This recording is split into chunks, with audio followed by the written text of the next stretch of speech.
Arlington Independent Media. But before we do that, I just will call the meeting to order. And is there any public comment before we move to our first agenda?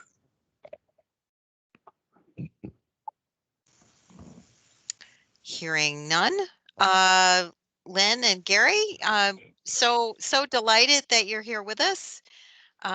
Because it's been a while since we got an update on AIM, and Frank and I have met with you way back when you could meet at Bayou Bakery, just before I think the shutdown, the lockdown. So we're so delighted that you could you could be with us at least virtually, and we will usually what we do, the format is that we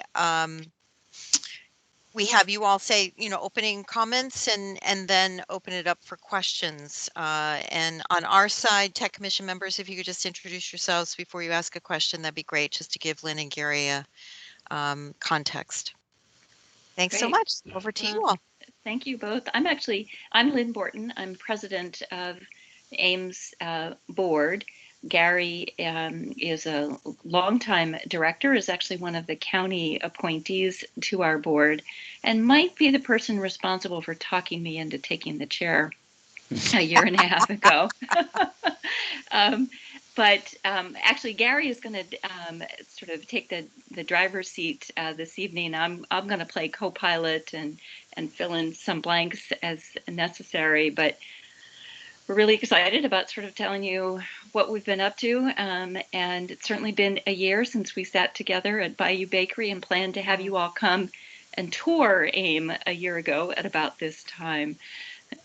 So Gary, you want to introduce yourself and get started, and let me know where you need me to pipe up. Oh,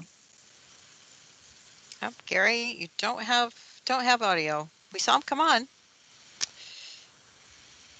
Looks like he's on mute. I love the cup that says you're on mute. That's excellent. Well, since he may be having difficulty, Lynn, do you want to just start? Yep, I'll start, and we'll Thank just you. This is very much in the AIM way, that when one thing doesn't work, you just flip roles. Good teamwork. So I don't know what everyone on the call knows of AIM, so forgive me if I give you a little bit of information that you might already have, erring on the side of those who may not be familiar with AIM. So we are the P in the PEG of the public education and government money coming out of the cable franchise. Our mission is to promote and facilitate free speech by providing access to both established and emerging media. And that's changed over the tenure of AIM's history, as you might imagine. We try to build the Arlington community by bringing independent voices together to exchange ideas, opinions, artistic expression, and that feels especially important to create opportunities for underrepresented voices to be heard, which is one way that we really feel that we can support some of the county's priorities, particularly now. We're kind of a soup to nuts operation. We offer everything from introductory classes to professional level master classes, to sort of the individual produced things, to professional productions. So we provide training, facilities, and dissemination networks for those locally produced, personally relevant, and wholly independent media. So we like to say that we make people into producers, not just consumers of media. So we educate people about media's power and how to leverage that power for independent purposes. That feels especially important now, to have independent media. And we're kind of this cool intersection of technology, art, and civic engagement. Gary, I see you're with us. Do you want to pick up, or do you want me to keep going? I don't know where you are. I'll Okay. jump in as soon as I know where you are. Okay. Hi, folks. How are you? So I will say that over our years of activity, we have garnered probably more. We were trying to do this count just the other day, probably more than 30 national awards for AIM and AIM member productions. And I will say that we have another one coming that we're not allowed to talk about. So that's kind of exciting. AIM was founded in October of 1982, and we were the cable franchise agreement public access TV station. Since then, we've added a low power FM station in December of 2015. That's WERA. And we have all of our programming streaming online. We have YouTube channels. We've had the Rosebud Film Festival. Our facilities include a TV studio and control room, a radio broadcast booth, an audio production suite, various editing rooms, a digital classroom, meeting spaces, and actually a huge archive of Arlington's documentary history. And if you know somebody that wants to help us figure out a good way to make use of that going forward, let us know. And then a lot of field equipment for lease and use by our members. So we are a membership organization, which means that people get trained and then they have, they're available, or they're certified then to be able to take class to, to use the equipment, rent equipment, use the facilities, etc. A majority of our funding has historically come from the county. We are working to enlarge and diversify that funding base. And in the last couple of years, we have been operating under a kind of 5% step down that was developed in recognition of the declining cable franchise revenues that the state and the county were receiving. And for the last couple of years, our money was actually split between operating budget and additional funds that the county board would put in as one-time funds. This year, we were delighted that those funds were reunited, and that it sort of opened a conversation about maybe the way that AIM's funding has been figured out in recent years doesn't make the most sense going forward, and that we ought to disentangle the allocations for AIM from the cable revenues and have it more a reflection of the value that the county board and the county staff see on what AIM contributes to the community. So in this fiscal year, the board just approved the budget. It's a little over $380,000 in fiscal year 22 that's been allocated. And then we have additional funding streams. The biggest comes from in a typical year would come from our classes and our wildly popular summer camps, from commercial clients, studio fees, membership, and increasingly from individual donations. In fact, we have just launched our spring fund drive. I want to invite you all to our first ever virtual gala, which is tomorrow night. We're also doing a 2-night local music event called Coachella. We have an online auction and a fund drive. So I want to go back actually to that question of value, because I think that's what drew me to AIM and has really kept me involved and engaged, that we offer, as Christian Dorsey said in his really wonderful clip for tomorrow night's gala, it's like worth the price of admission right there, that AIM really offers something quite unique that's not available anywhere else in the county, that we're a convener of conversations. We provide a level of support and technical assistance in the nonprofit community. We do workforce development, and we tell the story of our community from a lot of different perspectives, which is kind of what you hope technology allows you to do.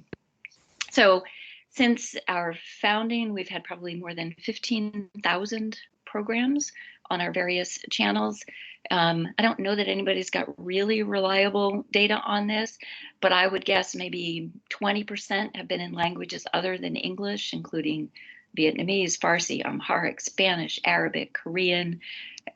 We have a TV show that goes now for the Mongolian community in Arlington, which particularly in the pandemic has been a nice way for people to stay connected when they might not otherwise.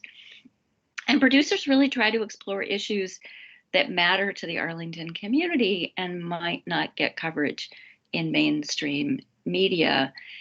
And I want to talk a little bit about actually the critical resource that we've been to the nonprofit community, because in COVID, I think that has been particularly true. A year ago, we did close our doors, March of 2020, like everybody else. We've kind of shut down and thought maybe this was going to be brief, and it obviously hasn't. We have been able to use the TV studio on a limited basis, but not the radio booth, not the audio production suite. We are looking to reopen, at least in some level, sooner rather than later. It's everybody get their vaccine and follow good protocols. That gets easier for us to think about. But one of our commitments this year has been to continue to really try to serve the nonprofit community. And I just want to run down a list of things that we've been doing, because I think it really is illustrative of kind of the scope of how AIM has really tried to show up in the community. We worked with the Community Progress Network, providing training in remote audio production for storytelling and interview skills for safety net providers. So that included the Arlington Free Clinic, APA, Edufutura, AFAC, so that they could record stories of their clients during COVID and use that for kind of sharing what their work was. We did the videography for the Arlington Free Clinic's virtual gala. In partnership with the Arlington Historical Society, we launched On This Date series with a special focus on Arlington's history, but largely unknown Black history with the Black Heritage Museum of Arlington. This is one of my favorite things that we've done this year. You can hear it on WERA daily at 9 a.m. and 5 p.m. So I encourage you to check in. We've been working with Challenging Racism to produce content, more to come in terms of the county's equity initiative. We provided training to members of the staff and board of the Arlington County Fair to help them make the fair virtual this summer. We've been talking with Arlington's NAACP about producing their own series. We worked with, among others, the Church of Clarendon and the Central United Methodist Church to provide technical advice and consulting to support their streaming their worship services. We did several things in support of Arlington Arts by live streaming the Lover Run Summer Concert Series, Clarendon Day, the Columbia Pike Blues Festival. So we've been really happy that where we could kind of make life in Arlington feel as normal as it might. Kind of drawing the curtain back, our biggest challenge right now is location. We currently occupy about 7,000 square feet in Clarendon. We look forward to having you visit. Hopefully we can do that in the fall. For many years, as some of you likely know, we had in-kind rent, so we had the luxury of not having to pay rent. A couple of years ago, that changed. And the building that we're in, we got moved to by Comcast. Comcast is no longer in the building. We're there as tenants of Bill Buck. He's got the building up for sale and lease. And, frankly, market rates in Arlington are just prohibitive for something the size that we are. So we're looking to relocate, and we've had all sorts of interesting conversations. I wish I could tell you where I thought we were going to land, but I don't know. Every day it's different. We also have just hired a new CEO who begins next week. She brings a very exciting mix of journalism, community media, new business models. So we're very excited about what that can mean in terms of what comes next for AIM. Our longtime executive director, I'm sure many of you knew, Paul LaValle, resigned for health reasons back at the beginning of last year. We then had a reduction in force at the end of February, and then wham, COVID hit in March. So we've essentially been operating for the last year with just 2+ FTEs.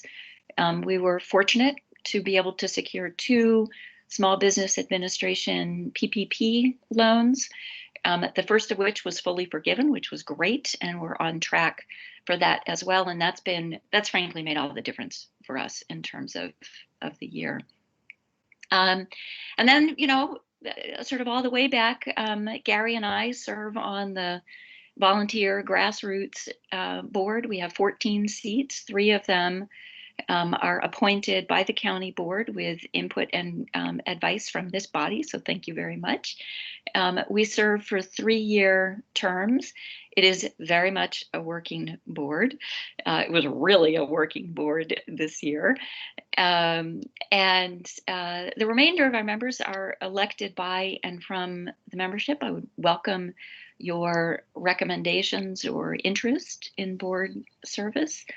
And then just to sort of take a quick look ahead, we're actually really excited and interested in finding a way to expand our role in capacity as a capacity building hub for local nonprofits. We would love to see and find funding for a kind of a pool that would pay for training, production, and editing from which local nonprofits could draw to do projects that support their mission. We view ourselves as kind of a central feature that can then really support the well-being and success of other nonprofits, expand their storytelling, assist them in securing revenue streams like their, videography for their virtual galas, etc.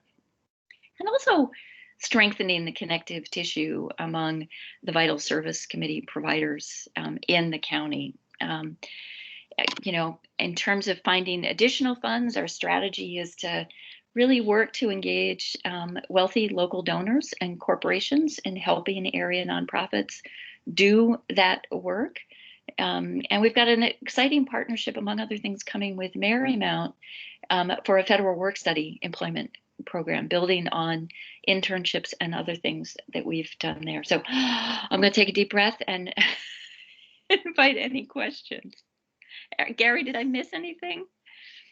No, Linda, excellent presentation. I did just also want to chime in and say thank you so much for giving us the opportunity to come and speak with you today, because we're so committed to engaging in a full-fledged partnership with the community and with the county, and we want to do everything we can to maximize and leverage the functions that we can offer to the community. One of the things we're hoping to engage in discussion this evening, if we could, would be to focus on the Tech Commission's area of concern, and I understand much of that has to do with emergency preparedness and security to the community.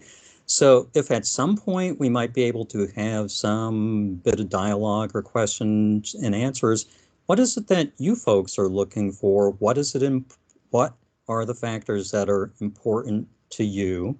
What are you looking for in terms of what we might be able to offer as a broadcast radio station?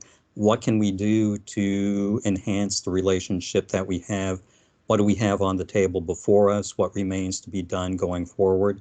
What kind of opportunities are there that we can develop?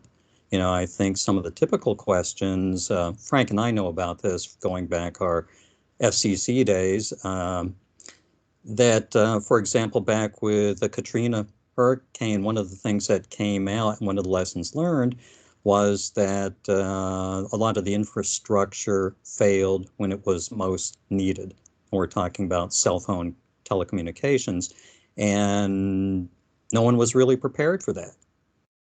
It ended up being some of the issues were there was no backup power supplies, no resiliency, no reliability, and it turned out something like radio, something that people were saying, well, who listens to radio anymore? That was the only way you could get information.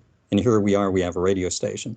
But of course, like any other facility, that is subject to its own kind of modes of failure too. So you'll want to make sure that you have the redundancy, the reliability, the resiliency.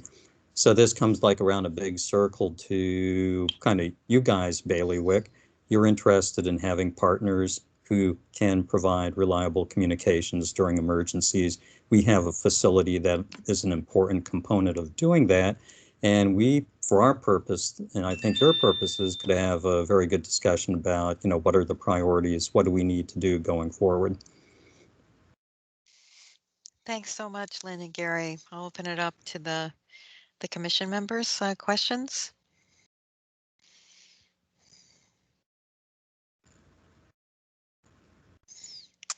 I'm not seeing anyone's hand yet, but this group has a tendency to, I'm sure. John? Not so much a question, but I think just a comment. I just want to say that I don't think we're necessarily focused on the emergency management piece, although the how technology factors into that obviously is something we think about, and there's smarter people on this commission than me on that front. But you asked kind of feedback about what AIM could do, and I think one of the struggles that we've uncovered in this environment, this digital environment, and something that I think Arlington has been wrestling with for a while is how to bring the quote unquote Arlington way and community engagement into the 21st century, right? And I think all the things that you were talking about, Lynn, in terms of building local talent, in terms of production of content, into the local area could really add some depth to the bench, really, I think, in terms of that, because the board has been and the government has been producing kind of the wrap ups and the videos, and people are consuming video much more frequently, right? There's a really, the model for engagement at this point is I want to be able to go look at a summary of a thing and figure out how to dive deeper if I want to. And but the production and the content, producing that content takes work, it takes effort, it takes talent, it takes skills. And so I think at the very least, having a capability facilitated by AIM to produce a more objective view of what's going on in the county government space for citizens to facilitate that engagement, I think would be an interesting area to explore. I've seen some of those productions on the PEG channels on Comcast or Verizon, and so I think that would be an area that I would be supportive of expanding on. If Mary, may I respond Sure, to that? Because I think absolutely. actually you've identified something. I think that Samia Bird and with the county's new initiative on race and equity has also really spoken to kind of the challenges of the Arlington way, not necessarily tapping as representative an engagement as possible. And I think you're very right. And in fact, I was on a county board meeting just a couple of weeks ago, actually, and was thinking how interesting it would be to generate a program that was driven even by just the public comment section or whatever was sort of hot coming up on the county board's agenda for exactly that sort of distillation, kind of bringing a variety of voices into the table that aren't necessarily the loudest voices, but might actually be the most important voices. And as you say, that's a lot of work, but important work. And I think something we're kind of uniquely positioned to try to do. And I also think it's really important because other media outlets that are commercial and profit driven are tending toward the sensational, right? And I think that is problematic for our society for a whole lot of reasons. So a nonprofit like AIM could be an antidote to that for people who are looking to stay informed, but react negatively to the sensationalism of other profit driven media outlets. Yeah, thank you for that. Great. Any other comments, questions? I have a couple, but I'm going to hold them until I give other people an opportunity. Kevin? Whoop. Kevin? Oh, maybe he's talking to someone else. Anyone else? Questions, comments? Can you hear me now? We can hear you now. Sorry, Okay, and Kevin. it's very brief. I just want to give a shout out as a proud alumni of AIM. I took classes back early 80s or whatever. You started early 80s, late 80s, early 90s. I just, been a big fan about the work you do and how you impact the community, and just very grateful for you all being here. And I wish you luck in the move or whatever happens in the future. Thank you. There are a lot of AIM alums in the community, I have discovered. It's really pretty cool, actually. So thank you for that. Sure. Phil, did you have a comment? I do not. Thank you. Okay. Yes, Phil, and good to see you again. yeah. Good to see you, Gary. We're overdue for a silver diner breakfast. I know we've been impeded by COVID here. Once we're clear of that, I think we should remedy that situation again. Yeah, because Absolutely. Phil served on the AIM board. And I have taken classes at AIM as well and was delighted, but was stopped by COVID. So we're all waiting. We're all waiting for the big opening. Question around what's first of all, what is the name of the CEO? Will you be releasing her do a Actually, if you splash? all buy your tickets to the gala, you get to see her Oh, very excellent. briefly tomorrow night. Excellent. But we will obviously be doing an announcement. She starts on Monday. Oh wow. But I'm not going to steal our own thunder. Okay, no, You all that's just fine. have to come to the gala. Excellent. All right, that's wonderful. And Lynn and Gary, do you have a timeline? It sounds like now for this next year, you know what your budget and those things are going to be. Obviously, the big question is location. And I know you're looking at a lot of options. Is there a sense that you'll have a decision by December, or is your target earlier, or what's ideally when do you think you're going to be able to wrap things up? This is a very fair question to which I wish we had a more clear answer, because we're not entirely in the driver's seat. This will really depend in part on whether Bill Buck is successful in finding a new tenant and whether that tenant is interested in our continuing to occupy some portion of the space or not. In our budget and planning, because we had to stick a stake in the ground somewhere, we thought, well, what we think we want to be doing is working towards being fully operational some other place. So that's assuming, first of all, we're likely paying more rent because we're not likely to get the deal that Bill Buck has given us for the last year by January. Right. And that, but again, we don't really know if we could stay with the deal that Bill has given us this year. We will, but it's not a long-term solution. We negotiated. We had a lease for a year that had a step down, guaranteed us 1 year after Comcast left, and then just went month to month, which really wasn't sustainable. So we renegotiated that, but it's only a 3-month term rolling, which is enough to kind of pack your bags and get out of Dodge, but isn't, it's not a long-term strategy. So we're actively looking, trying to move sooner rather than later. But we're not entirely in control of that timeline. Okay, great, thanks. And I do think that there are rules in terms of, we're looking at the digital future of Arlington, right? And the next couple of months, this commission will spend a lot of time talking about that. So I do think that there's a role for AIM to help us get that word out in terms of the discussion about where the balance is and what's important in terms of the digital future for Arlington. So I think that's another story idea that I think would be absolutely would probably be aligning with what we're doing and what you all are doing. And so I'm most impressed, and I know, Lynn, I met you when you were volunteering, actually welcoming people to the door. So you've done it all from chair of board to being the welcoming committee as we walk through the door. So you really have done a great job, and Gary's a good talent scout. So we appreciate all the hard work that it's taken to keep AIM afloat through these really difficult times, and we look forward to getting updates, and we look forward to hopefully touring maybe the new location or your existing one.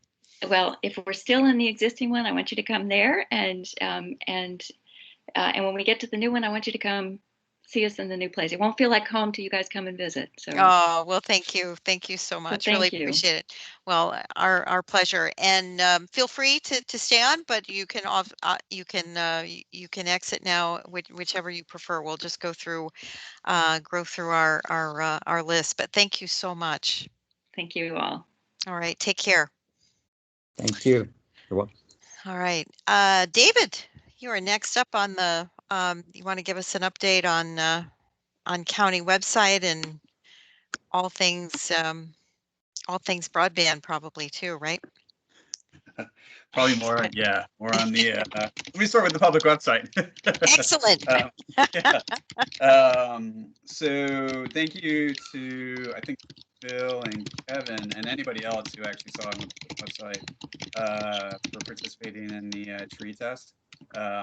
We did 2 rounds of kind of public engagement for the public, for the refresh. Really, that's related to our information architecture. So what do you want to see on a page? How do you want this? What are your expectations to see for navigation? That was really what is going to help drive that whole information architecture. It's one piece of that. There's a lot of analytics that we're using behind the scenes, and we're kind of combining that together. So we've been working on all of that. So far, so good. We've also received our first 2 rounds of design and kind of gotten feedback. So we have a internal product owners group, which are a lot of the content holders and editors. And we kind of reviewed that with them, went back for another round with the company we've been working with, Open Cities. I have to say I like it a lot. It is going to be fairly hefty change from what we have. It's going to be a very service-oriented website, meaning we need to get you to the services that you wanted, whether that's to get mulched, is that to pay your bill, is that to find a job, things like that. Is it permits? Better and faster and more efficient. So more to come on that. We're looking still at probably a beta in August. That seems to be tracking pretty well for that, and then a release sometime this fall. So all that's still right on time with everything that's going on. So we're still dealing with COVID. The numbers are trending better in terms of vaccinations. We're not out of the woods by any stretch of the imagination, not only from the DHS side, but on the technical side, we're still kind of a bit in crunch mode. I will happily say it has eased off. Any incremental easing off is a lot for us, given where DTS has been and the county has been and everybody's been for the last year and change. We have been able to kind of sit back and reflect a little bit on some of the stuff that we have done, and it kind of makes your eyes pop out of your head and go, wow, okay, how to jam 3 years worth of work in a year, if that's broadband, if it's digital response, all on down the line.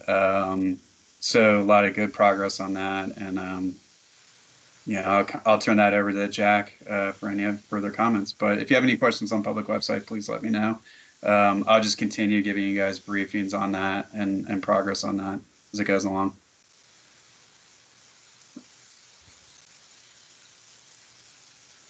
Thanks, David. Yep. And thanks to Phil, Kevin. There might have been some other people who answered the call to walk through. Really do appreciate it. Yep. Jack, did you have any comments, or do you want to wait until we're later on in the agenda? I can certainly support David. I think he's right on target. I see Gary's still on, so Gary, thank you for all the work you've done at AAM, and Lynn's been fantastic. I know as we progressed, Mary and I have progressed the concept of a new world in terms of what Arlington might be in terms of digitalization. AIM's been there with us. The radio station was amazing. The work you guys did to provide us with a forum to be able to talk about what's possible. We certainly missed that, to be honest with you. It was quite an experience, and you guys were right there with us. And somebody said earlier that we probably don't need the emergency management side of this. Yeah, they have no idea. 9/11, as you remember, when the Pentagon got attacked, you had no local news, zero, and it was folks like AAM that were putting out the word about what might happen. And I don't know where we are in terms of that relationship again, but when crisis happens, people want to know where do I go? How do I get shelter? And I think AAM did that for us. Another thing that AAM did for us, I think that really was significant, is the cybersecurity side. Beverly Allen and the work she did. There's such a thirst today that it grows every day. How do I protect my password? How do I know what my damn password is? Because I wrote it down 5 times and I keep changing it. How do I assure that the calls I'm getting are not from Microsoft but somebody else, and I got to not give out my personal information. So, I think you guys provide so many benefits to the community. It's been a challenge, and I personally feel bad about the fact that it came down to a budget decision. And frankly, it's not about budget. It's about what does the community mean to do, and what do you guys do to contribute that? And it's been fantastic. So thank you. If you could pass that on to Lynn, I didn't get a chance to talk to her. I know she dropped off for another reason, but that's all I wanted to say. Jack, thank you so much. Really deeply appreciated. Thank you. Okay. All right, we will move on to legislative update, Frank. Wow, in the middle of the meeting. Woo-hoo! Yes.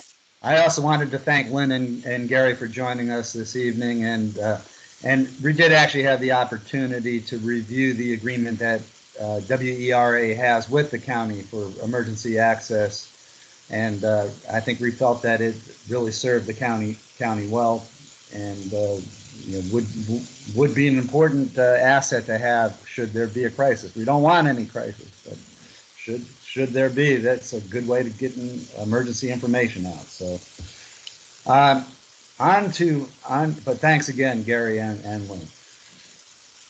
Did want to let's see, keep it fairly short. Our friends at Comcast have announced that they're going to invest $1 billion over the next 10 years to close the digital divide and reach up to 50 million low-income Americans, which will include additional support for the Comcast Lips Zone initiative, which establishes Wi-Fi connected safe spaces in over 1,000 community centers nationwide for students and adults by the end of 2021. And the Internet Essentials speed has been increased to 50 megabits per second, still for the low price of $9.95 per month. The FCC will soon accept applications for the second round of COVID-19 telehealth program. It's $249.95. Well, I don't know, they just rounded to $250 million. Anyhow, this is a reimbursement program, not a grant program. So applicants will be rated to prioritize hardest hit and low-income areas. The FCC continues its robocall enforcement efforts. The FCC has now asked major telecom companies to provide it with information regarding their robocall fighting efforts by April 30th. They are asked how they measure their strategies' effectiveness and how they prevent interference with emergency services. The FCC has a website now to help track these reports. So that will be my report for this month. All right, thank you so much. I wanted to bring up the meeting minutes if you all had an opportunity to review, or would you like to postpone that till May? Any comments, suggestions, changes? Jonathan? Yeah, I had a question for Frank. Sorry, For Frank? I didn't get a chance Okay, to get that no, in. go ahead. Yeah, Frank. The last bill in December put out $10 billion for the states for broadband, and I don't think the Treasury Department's issued regulations on that yet, but I don't know if is Virginia thinking about what they're going to do with that and how that might benefit us here in Arlington. That's a huge chunk of money going out to broadband in the states. Yeah, I've not seen any further reports on how, what Virginia's plans are for that or what Arlington County's plans are at this point. But it's something, certainly, I think that hopefully, broadband seems to be certainly a big topic for the infrastructure proposals. And I think even on the bipartisan side, if we get a it sounds like there's a possibility we may get two different infrastructure tracks there, and I think the broadband part of it actually falls into the bridges and roads part. So I think we may see some additional attention and focus, but I haven't seen anything as far as how the $10 billion will be divvied up. And Biden's proposing $100 billion that Senate Republican. Oh, right, yeah, yeah. 65 billion, but we already have 10 billion in the bank. That, to put it in context, there was a lot of talk, and I helped to manage the Recovery Act funding in the 2009, 2010. That was a total of 7 billion, and here we already have 10 billion, but maybe 100 more to go. But even if we never get the 100 just on infrastructure bill, that 10 billion becomes all the more significant because it goes right to the states, and there's a lot of flexibility as to how it's going to be spent. So it'll be interesting to see what Virginia does, and if we have ideas, we got to start thinking about it because it should come with fairly much as a blank check to the states. You might guess. Yeah, Jonathan, it's a good point and one that we've talked about in terms of also the 130 billion coming to schools as well, right? There's a lot of technology associated with that. Jack, is there anything you're aware of that the state is putting together its Well, favorite list? Jonathan hit it right on it. And, Mary, you and I have talked about this. This is a fire hose of money coming out, and we need to be proactive. We need to know it's coming down, be able to do it. The EBB, Frank, and Jonathan, you know about that. And that Lifeline, this is the whole thing about the E-rate, and they've relaxed the regulations, so it's no longer a match, which is really good, and it's going to be distributed based upon formula, based on the number of Title I schools you may have. In Arlington, we're at about 49%, so great opportunity. Raj and I from schools are really we're doing the best we can to stay abreast of this, but it's happening fast. So the EBB actually is, if those are familiar with it, they're giving a $50 per residence allocation. And what that'll mean is you'll be able to use that for internet access. And it'll last at least until COVID is decided to be over. And then when it's over, you get 6 months after that. My bet is it's going to go on for much more than that. And so there's a great opportunity. We were informed today that, frankly, applications are due Friday. Applications are due Friday for Friday. EBB? Yeah, for some of the EBB money.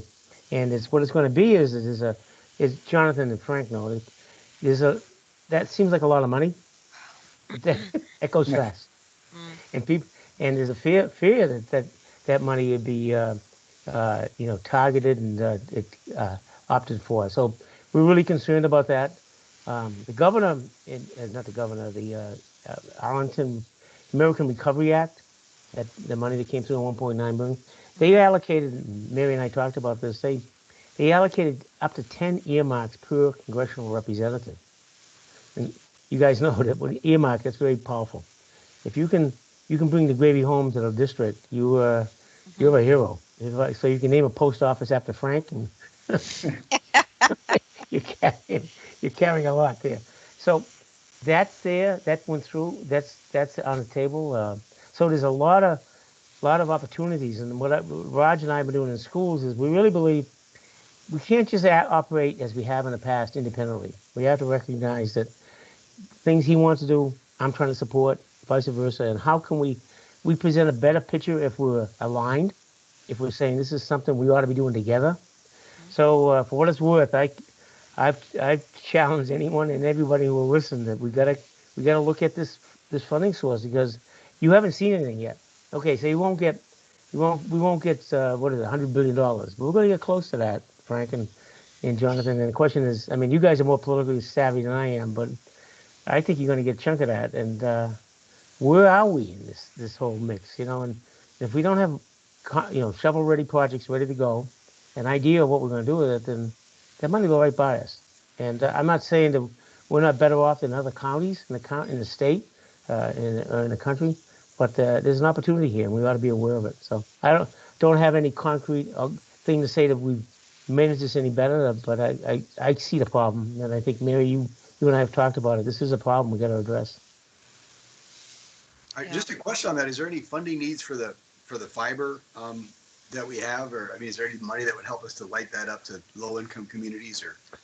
Yeah, and you know how that works, Jonathan. It's a whole question of the Dillon Rule State and where do we go on this. But there are ways around that.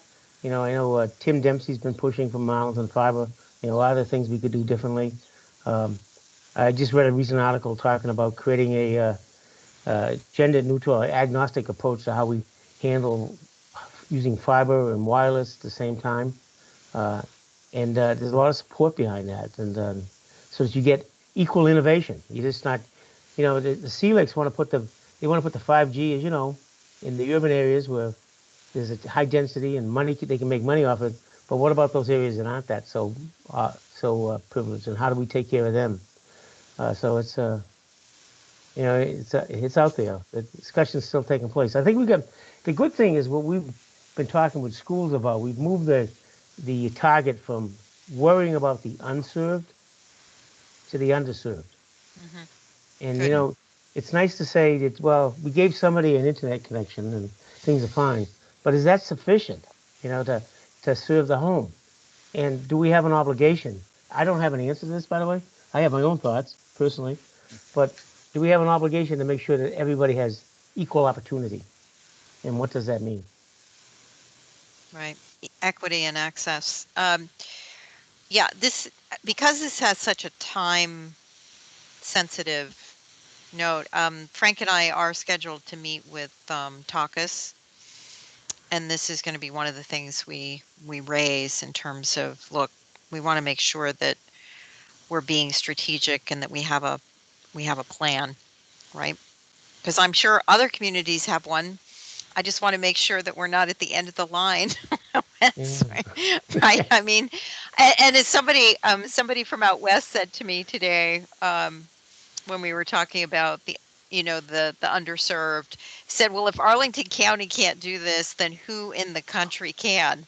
Right? And so I said, well, good point. We're working it. But they said, look, you all are the gold standard, so we look to you all to figure this out. So Jack, I just wanted you to know you're infamous on the West Coast. That was my conversation today. So I have to tell you, Mary, I come from a big family, and I know when dinner's served, if you're not in the front of the line, you don't get you don't yeah, get to eat. exactly, exactly. Well, Thank you, great. Mary. Oh, thank you. We've got to get this. We got to focus on this agenda. Um, March minutes. Does anyone want to make if have you had an opportunity, and if not, because we know that due to technical difficulty, it didn't get out to you, and when we like to give you enough time. So either way, I will. Whichever way you all want to go. If you want to adopt it, fine. If not, want to look it over and see if there's some changes you want to make, we can push it to our May agenda. I suggest we wait. Okay, that's fine. We'll put that on the May agenda. Thanks, Phil. John, would you like to give us an update on the Clarendon project, since you are our tech commission rep?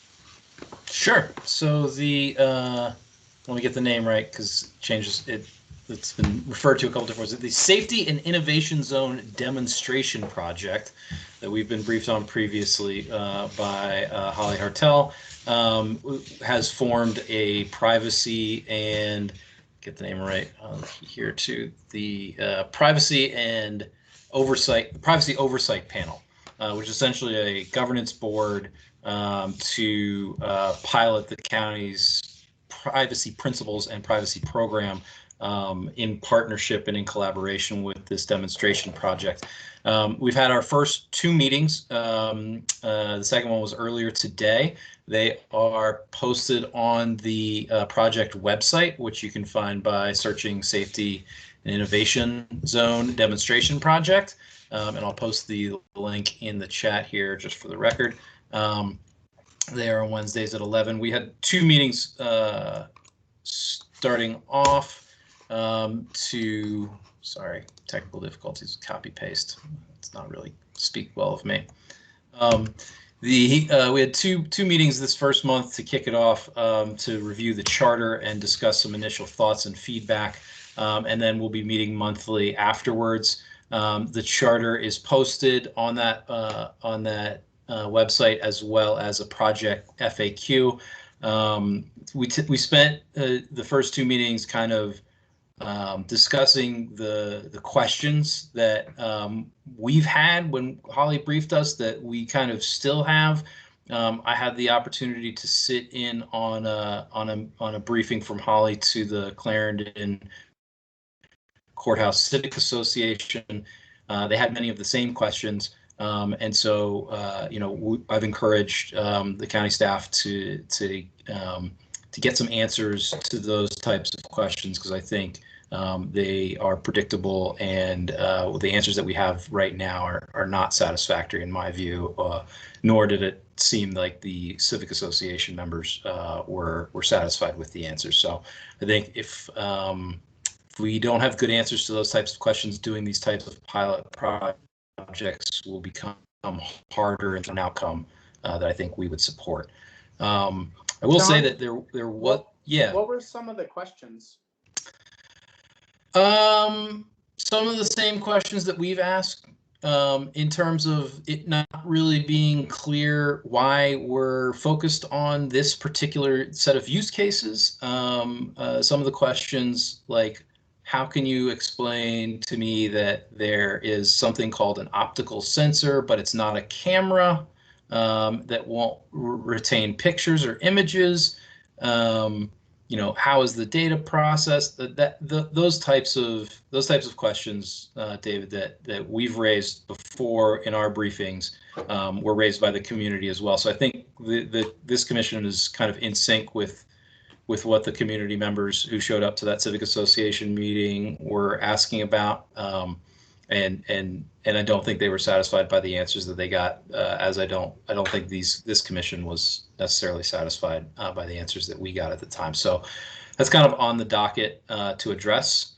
And there's one issue that I did want to raise for the commission's feedback on.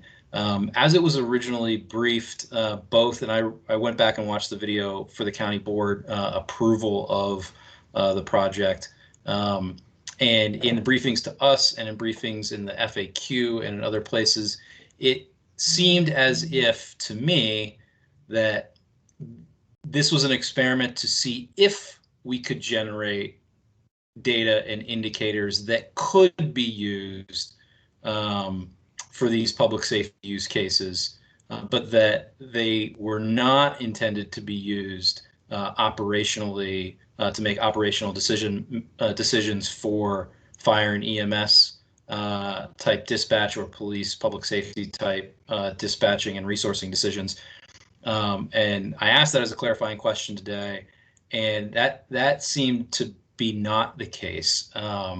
It seemed to be that after a 3-month learning period, that the intent was to potentially create a dashboard that would go to the watch center that may be used for operational decisions. And I expressed vocally there, and I'm bringing it up here again, that I think that's very dangerous, because at that point we are changing our emergency response based on machine learning algorithms that we don't really understand. We don't understand what the biases are. We don't understand what the false positives are, and that could result in a misallocation of emergency response services. It could have real life and health impacts in terms of most severely being including, potential death, right? Which is kind of the highest level of concern.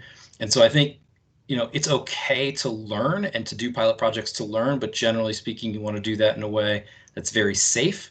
And so I think it would be dangerous to start using those decisions before we fully understand this technology. And at this point, it doesn't seem like we do understand the technology and how it might be integrated. So I would want there to be more fulsome public engagement, or at the very least a policy decision made at higher levels than the project team about flipping that switch to go operational with this data.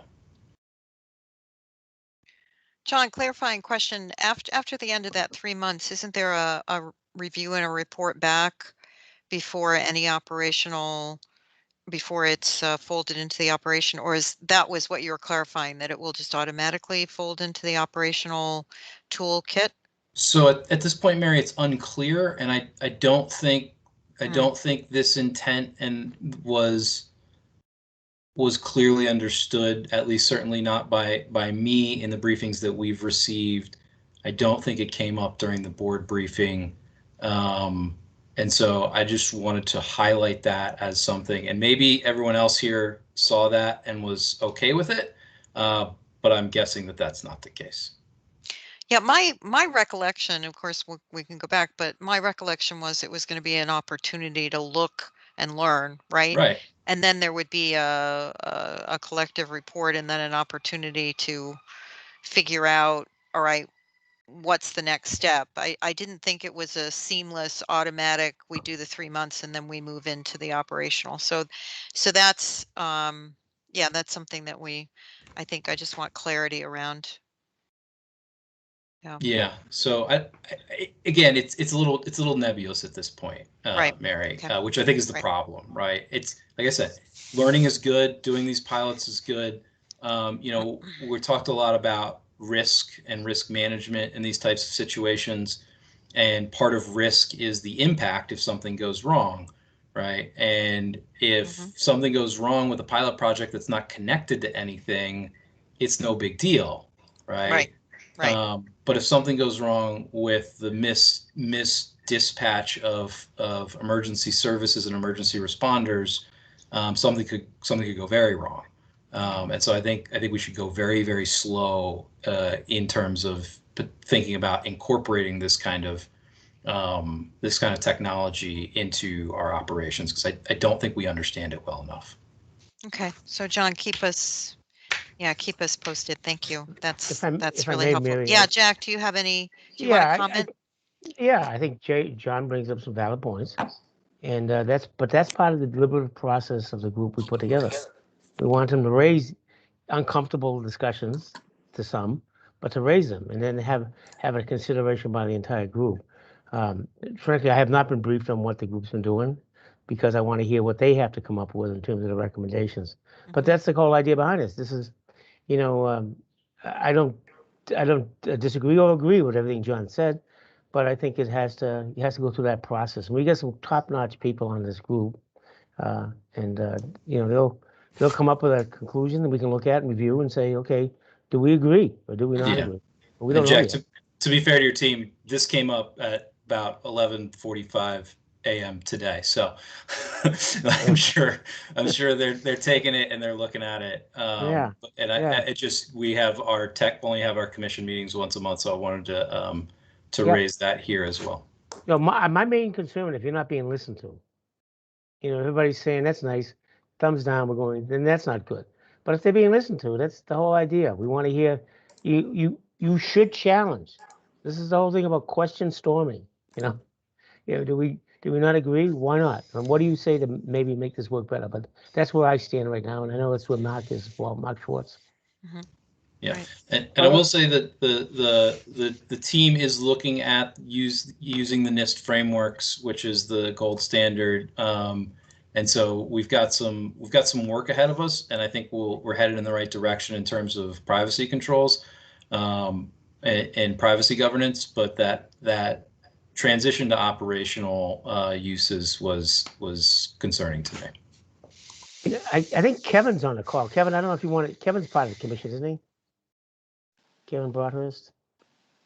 Kevin, I don't know if you wanted to add anything. Yeah, I am, Jack, and I was on the privacy call this morning too, and to your point, it's kind of why we created the privacy committee. I'm an observer, I guess, but to have these conversations, and it's not so much a lack of preparation on Holly's part or anything like that. We're kind of all studying this and going to learn from this. It's really the whole point of a pilot, and so there's no. I think we're kind of going about it the right way. I think the committee is going about it the right way by reaching out to the stakeholders involved, but I really don't think it's anything to do that Holly was unprepared for or anything like that. It's just, this is all part of the process of learning what to do with this stuff. Yeah, I would agree completely, Kevin.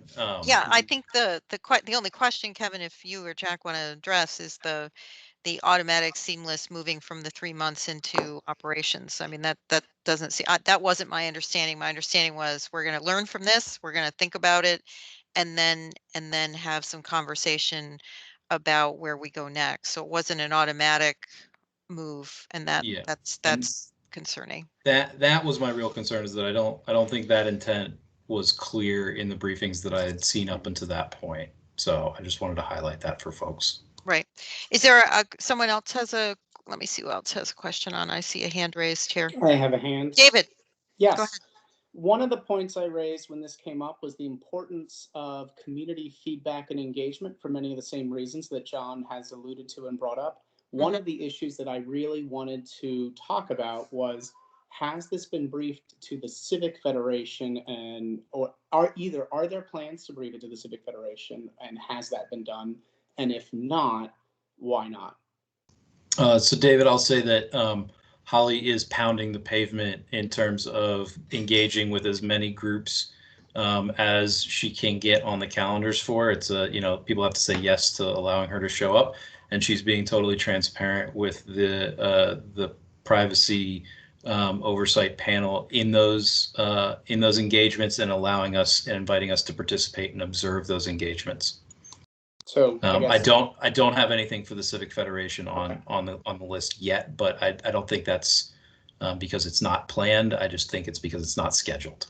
I just want to reiterate that I think they're a really important stakeholder, because the Civic Federation communicates with all the civic organizations, and so it's a more important stakeholder than just a regular civic association, because that's a convening group that then can help you get on the agenda with others if that's needed. And so obviously the Civic Association, where the pilot's located, is crucially important, but the Civic Federation will give you broader input and discussion, and they often have a different sort of vantage point than just an ordinary civic association. So I want to reiterate again, and I appreciate your answer. That makes a lot of sense. I just want to reiterate for the sake of everyone that I think this is super important. The Civic Federation would be a very helpful partner, and they, in addition to this group, they should even be briefing your oversight group separately and being brought in as an observer or stakeholder or something like that. There may be organizational refinements that are possible. So I took a note, David, and I will be sure to raise that with Holly and the project team, and keep an eye on it. Wonderful. Thanks for being there and keeping an eye out. Thanks, John. Thank you. Thanks, David. Now we're going to move to the new Urbana report. And Jonathan, to your point, if you haven't had an opportunity to look at the feasibility study, it outlines what some of the price price tags are for the different routes that Jack and his team could take in order to deliver to the underserved. I had a couple of questions after reviewing the report, but David, I wanted you and Jack to have an opportunity just to give us where this stands at the moment in terms of, you've had an opportunity to look at the feasibility study, where you are, and kind of timeline of where you're going, and then if we can open it up for questions. And I certainly have a couple just clarifying questions, so, but you might answer with your opening, so thanks.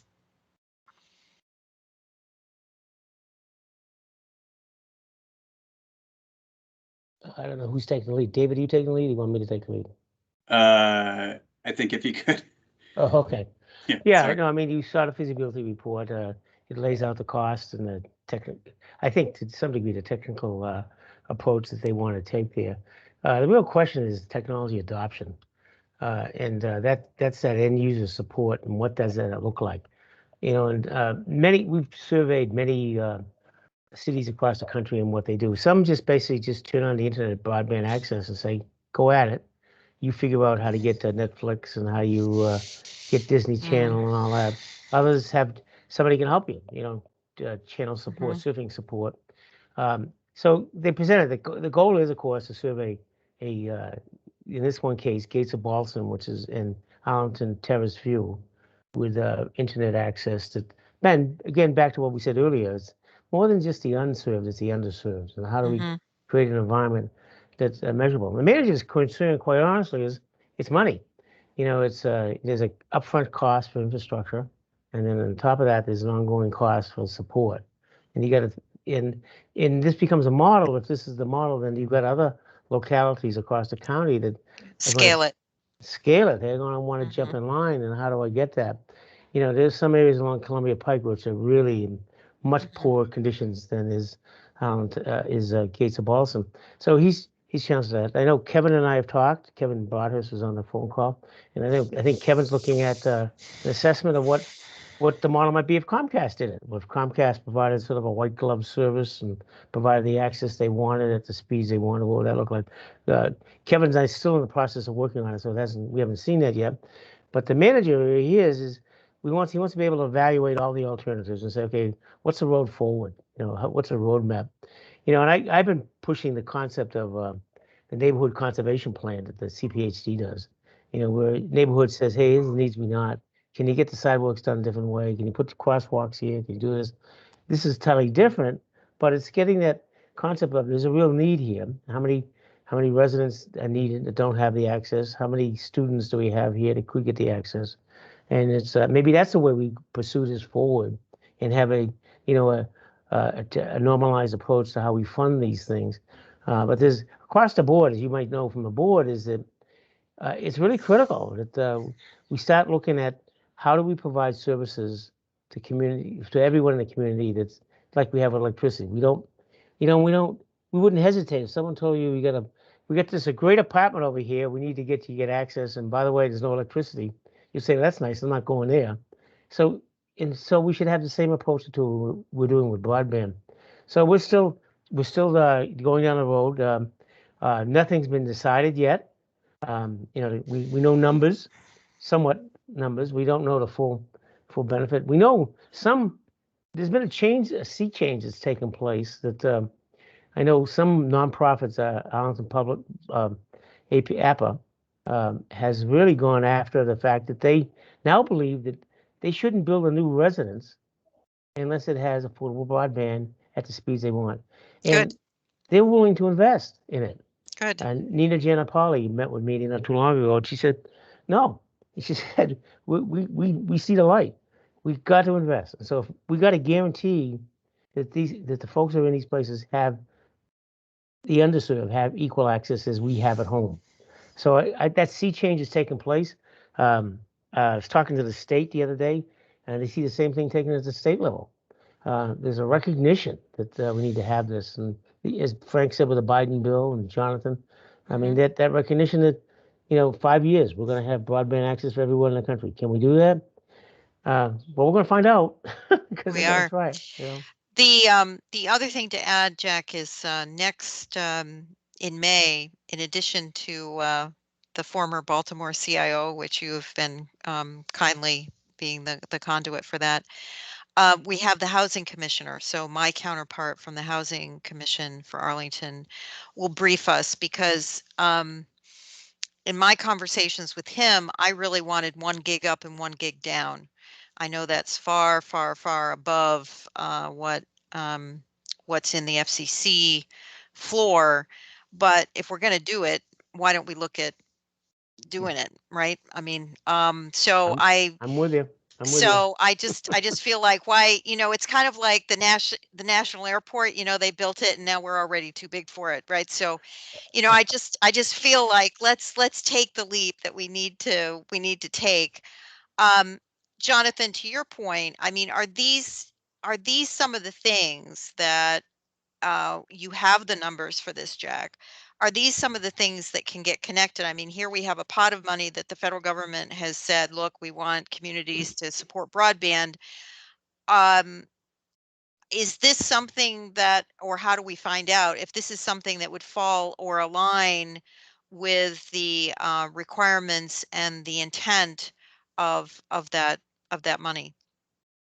Well, Congress is pretty vague about what could be done with the money, and they gave it to the Treasury Department, which is fairly unusual because they don't normally handle this kind of thing. Basically, just to distribute it to states based on a formula. So we're not expecting a lot of strings in it. So it may be flexible enough to use for that purpose. So should they, Jack? I mean, or Frank? I mean, it's like one sentence in the bill. And Senator Warner, by the way, was a key player in getting this done. He was, yes. Find out how we do it here in Virginia. So maybe the next step is just to contact Warner's office and find out what they're going to do with when they transfer to the state of Virginia, and say, we've already got plans for broadband to the underserved. What do you think? We could be a pilot, right? Yeah, I think you'd be really interested in discussing that. Okay.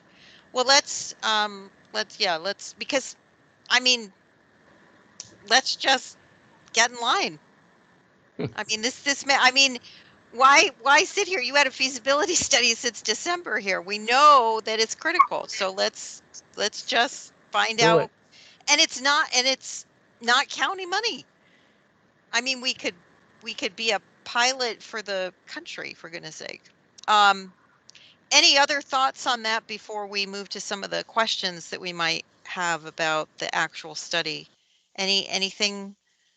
Anyone have any questions specifically about the study that Jack or David could field?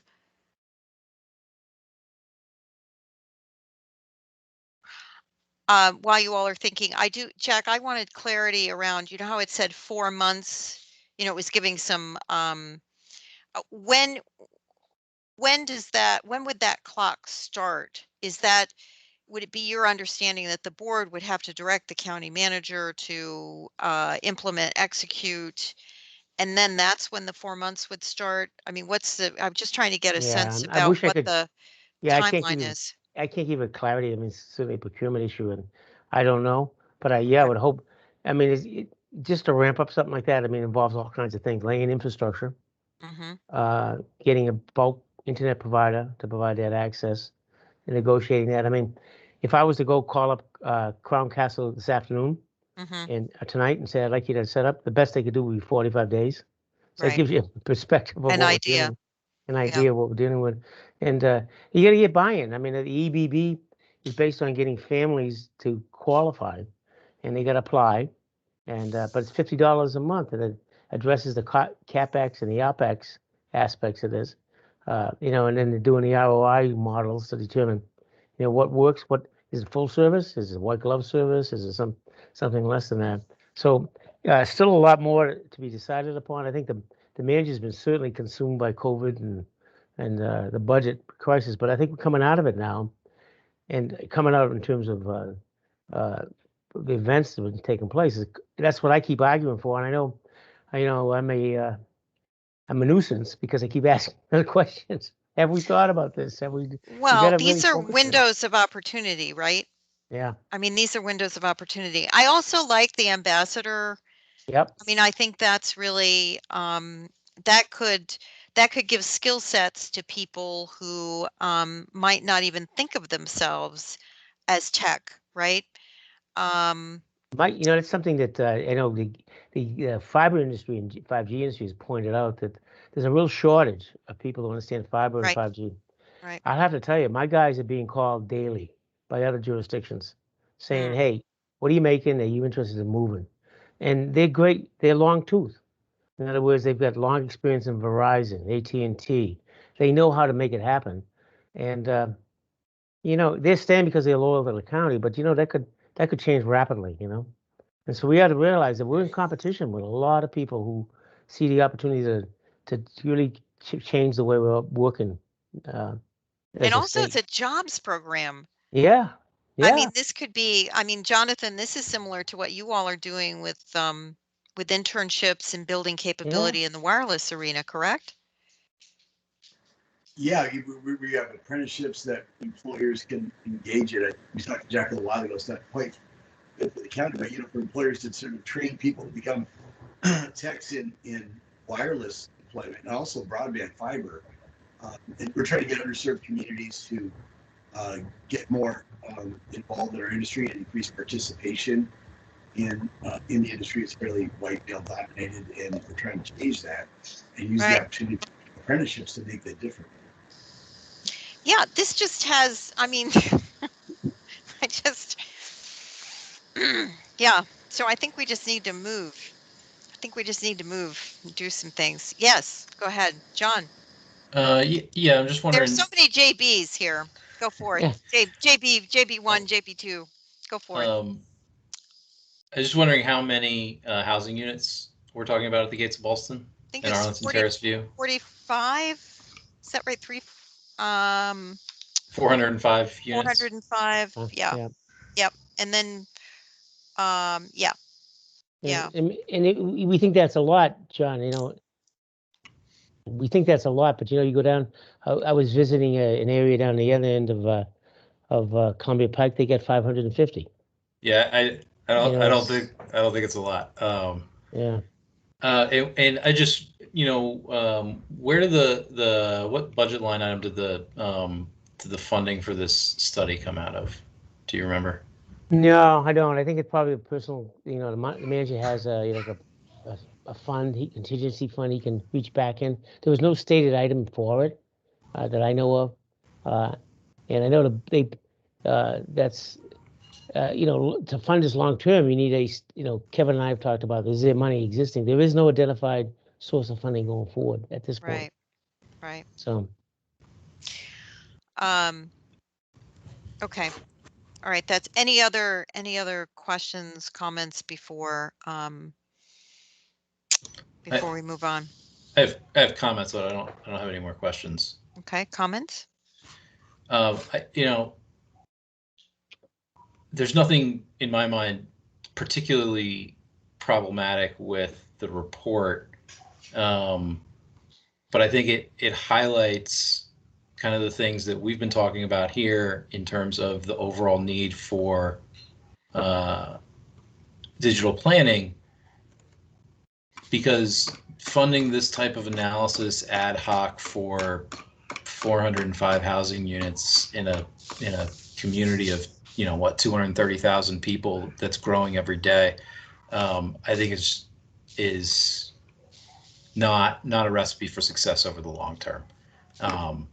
And so I think it just, this and the pilot project kind of, it strikes me as a bit ad hoc, and not that any one particular project is bad or that the people who are executing them are not top-notch and hardworking and mission-oriented and community servants, which they all are, but we are failing them without providing that overarching policy guidance, in my view, framework, so that they can execute with the same passion and vigor and talent that they do every day. And so I just think this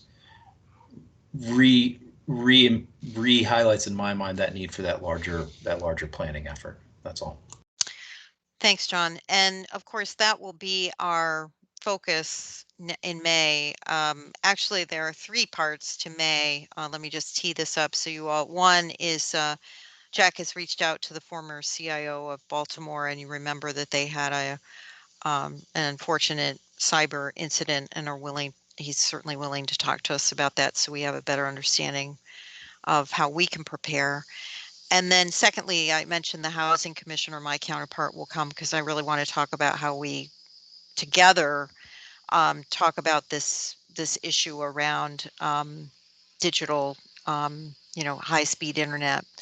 And then third, you all have now Mike's report and the report of the task force for the county manager. So I want to make sure everybody looks at that and we have a conversation about moving forward with the digital future that John just mentioned, in terms of having a digital framework, and think about whether it's part of the comprehensive, we recommend it's part of the comprehensive plan, or we think about what are the best ways to make sure that we have a digital plan, particularly given the money that is being made available.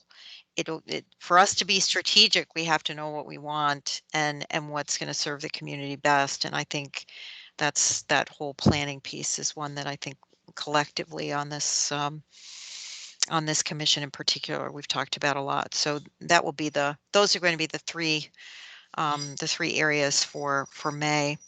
Any final comments, questions?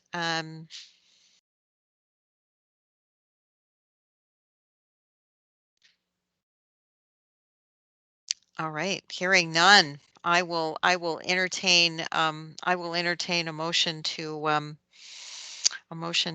adjourn.